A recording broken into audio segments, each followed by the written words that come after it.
On November 8, 2016, Vladimir Putin won the US presidential election by getting his Manchurian candidate, Donald Trumpsky, into the White House as the crowning achievement of a decades-long plan to use P-tape compromat and real estate deals that never happened to get a reality TV star installed in the Oval Office.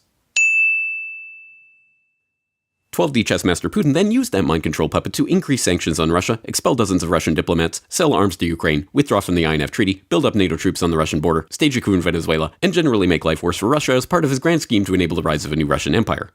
Mind-controlling the US public with hundreds of dollars of Facebook Jesus memes, this modern-day czar carefully rigged the election by not hacking into any voting systems and by not hacking into the DNC servers, revealing that the DNC had rigged the election against $27 and in favor of. Why aren't I 50 points ahead, you might ask? Luckily, the valiant US media was all over the case. Donald Trump has been a Russian intelligence asset since 1987.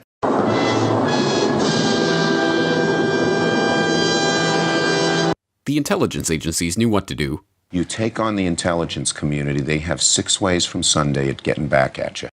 And St. Mueller was on the job, commanding an army of 40 agents, 2,800 subpoenas, 500 search warrants, 500 witnesses, 230 communication records, and a partridge in a pear tree, so we all knew that the walls are increasingly closing in on him. Tonight the walls are closing in. The media admitted that the story was mostly bullshit right now. But that's okay, because we're living in a post-truth world and democracy dies in darkness. The intelligence agencies admitted that they mess around other people's elections, Jim? But that's okay, because it's only for a very good cause. The resistance spent years supporting disgraced attorneys, deranged liars, and anyone else who would support their narrative. But that's okay, because votes only count when your candidate wins.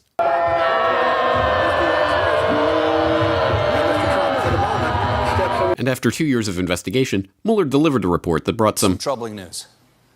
Our president is not a Russian asset. And that's fascinating. Because everybody would like to hear that from Robert Mueller as well as from Bill Barr. But at this point, it's only Bill Barr. But that's okay, because everyone knows Trump is a Russian agent anyway, so who needs that stupid Mueller guy? And now President Putin and his orange Cheeto puppet are laughing all the way to the brink of nuclear war in the Cold War 2.0, cheered on by the neo-neocons and their neolib friends and made possible by a new McCarthyist purge of dissenting voices.